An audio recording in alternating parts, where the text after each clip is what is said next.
Muito bem, vamos passar já de seguida para a próxima sessão. A próxima sessão é uma sessão que é de certeza muito esperada no dia de hoje.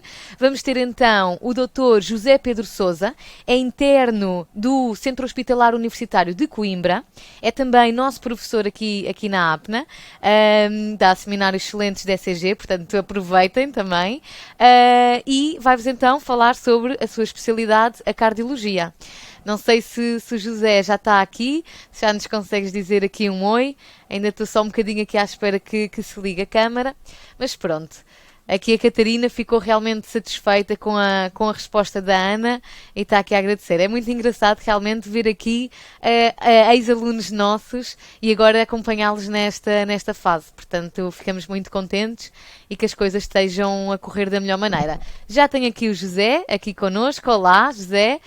Não sei se já consegues ver os slides. Já consigo, eu não sei se me ouvem a mim Ouvimos agora. também, está tudo espetacular e, portanto, Ok. bem-vindo e a sessão é tua. Até já. Ok. Então, bom dia a todos, pessoal. É uma honra, um privilégio e até um gosto para mim estar aqui convosco para falar daquela que é verdadeiramente uma das minhas grandes paixões, que é a especialidade médica de cardiologia.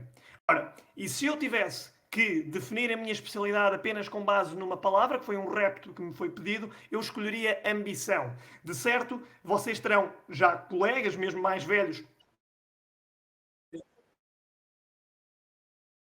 Muito bem. Ok?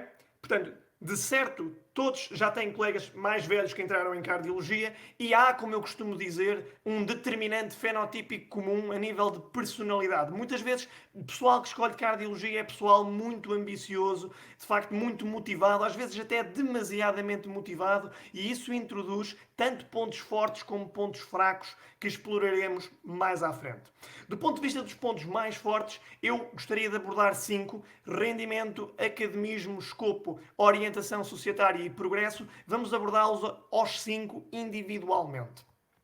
No que diz respeito ao rendimento, reparem, eu, tal como todos os cardiologistas, como vocês irão lidar ao longo da vida, nós não gostamos de atirar larachas para o ar, nós gostamos de apresentar evidência. E se repararem no report da Medscape de 2020, cardiologia é de facto das especialidades que é mais bem remunerada de entre todas, inclusivamente só encontra rivais a nível de especialidades cirúrgicas.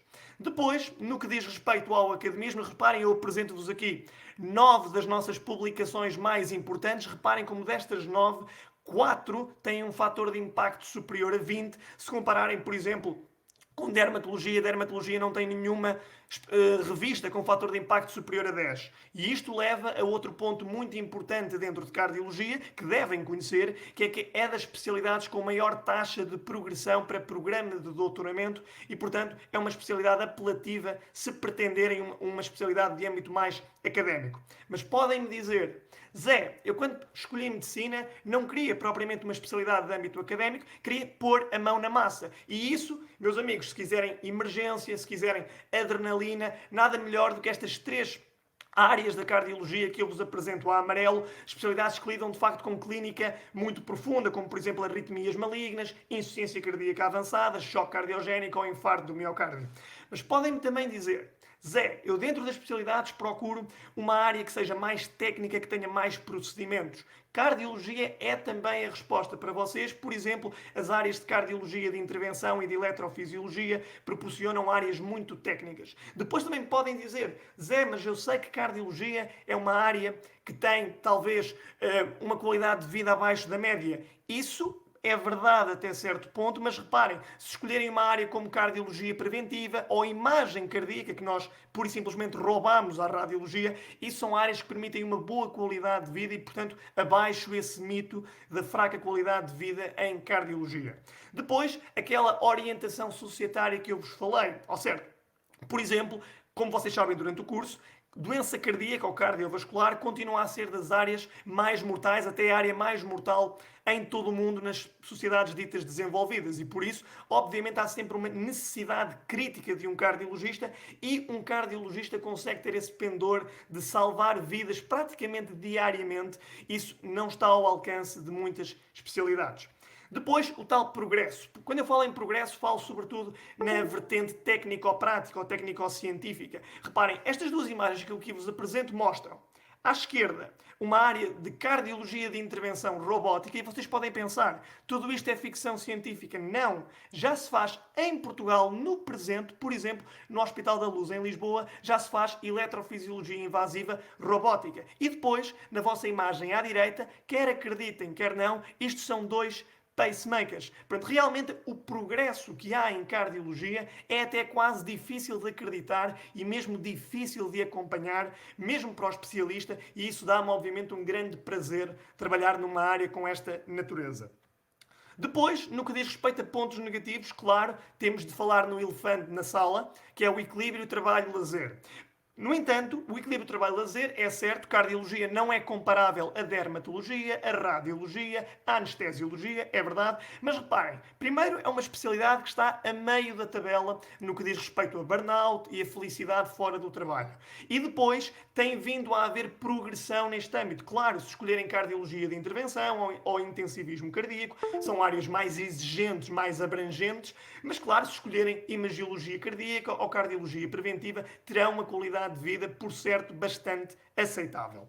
Depois, um outro ponto que me é particularmente querido, provavelmente a maioria da população a assistir serão mulheres, e portanto é importante explorar o gender gap que existe em diversas especialidades, e sim, cardiologia tem um gender gap ainda. Se repararem bem, apenas comparável, por exemplo, com urologia, com ortopedia.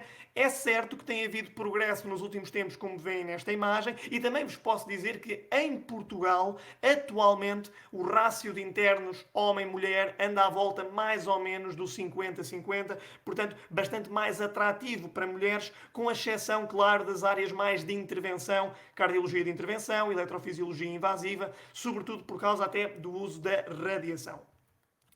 Depois, quanto ao internato em si, eu apresento-vos também dados concretos, portanto, dados que constam no Diário da República, daquele que é o nosso programa. Se repararem, temos o primeiro ano mais medicina, o segundo ano mais cardiologia clínica, mas depois, em todos os anos seguintes, há um grande pendor, até um grande âmbito, uma grande magnitude de concepção, em que o interno de cardiologia passa por todas as áreas. E isto foi, inclusivamente, uma das questões que me levou a escolher cardiologia em Portugal. Eu pensei em sair, mas de facto fora de Portugal a mentalidade que existe é da super especialização. Muitas vezes o interno de cardiologia torna-se super especialista muito cedo na carreira e não passa nas outras áreas. Isso não acontece em Portugal. Acho que até que o internato de cardiologia está muito bem desenvolvido. Depois, já agora até vos apresento aqui dados que são quase ocultos, ainda não são oficiais, mas são oficiosos. Esta é a grelha de avaliação curricular do internato de cardiologia proposta em 2019. Gostaria apenas de ressalvar uma questão importante, que é que 7 valores e meio dos 20 finais são atribuídos à investigação. Como eu vos disse, cardiologia é uma área muito atrativa para quem procura uma carreira mais académica.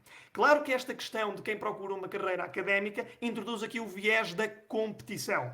Cardiologia é uma área claramente muito competitiva e isso é um ponto de valorização individual. Eu, pelo menos, atraía-me claramente a ideia de competição, de competir com os melhores, e posso-vos dizer, a competição fez de mim uma pessoa melhor.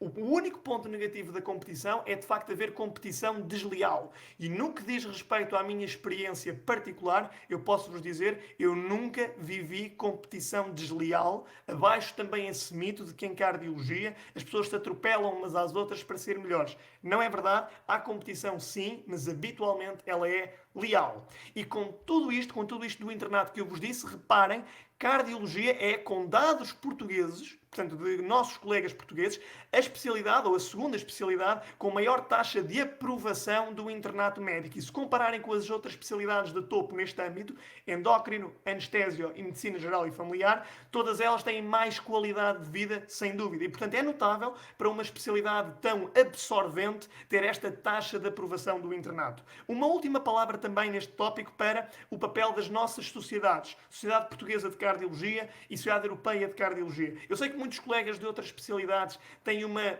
noção até algo negativa das suas especialidades. Eu não. A Sociedade Portuguesa de Cardiologia, a Sociedade Europeia de Cardiologia são entidades verdadeiramente robustas, muito meritórias do ponto de vista científico e altamente empenhadas na formação dos seus quadros. Aliás, desde logo, os grandes eventos científicos delas, Congresso Português de Cardiologia e Congresso Europeu de Cardiologia, são claramente dos eventos científicos médicos mais importantes em Portugal e no mundo, respectivamente.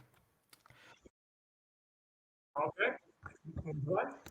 Como escolher o hospital? Portanto, todos vocês já saberão disto nesta fase. Portanto, há 4 tipologias. A tipologia 4 são os hospitais específicos, IPOs, reabilitação, não são aplicáveis à cardiologia.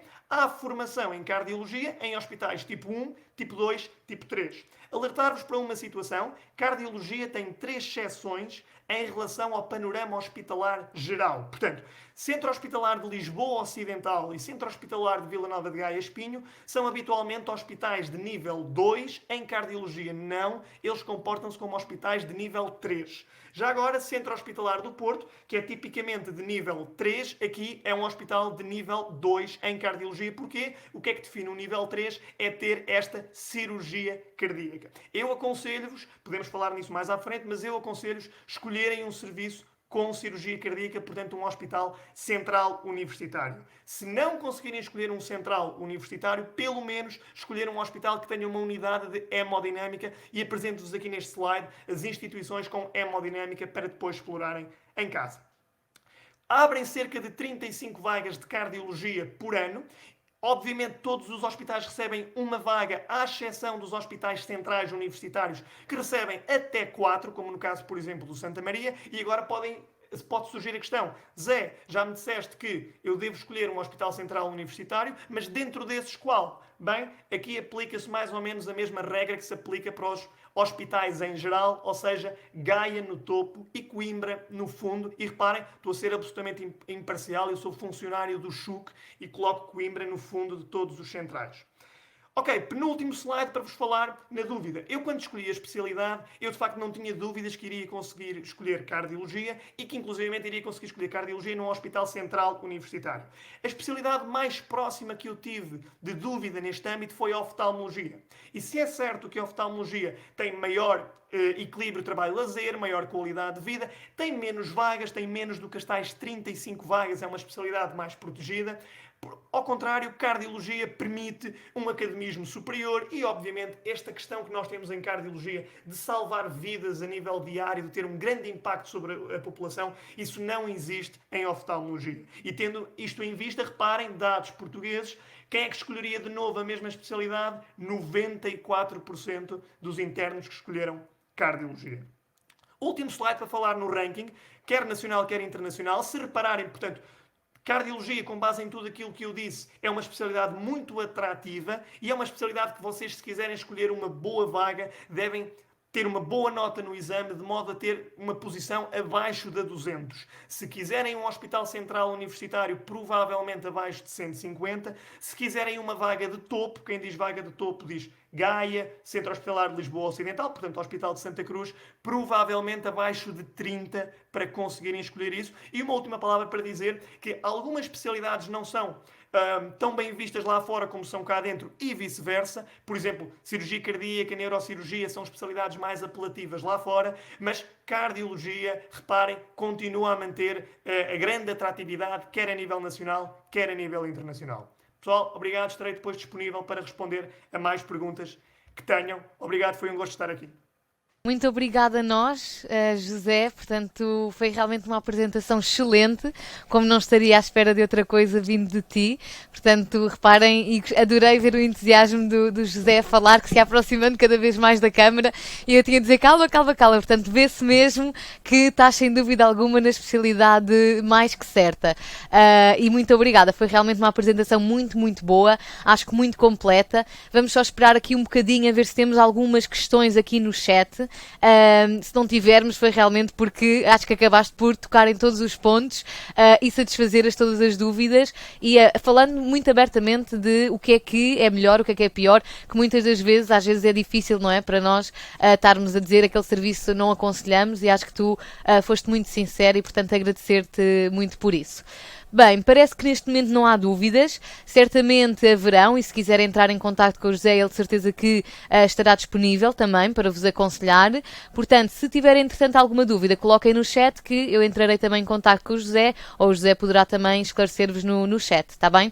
Agradecer uma vez mais a tua participação, que foi realmente espetacular. Obrigada, José.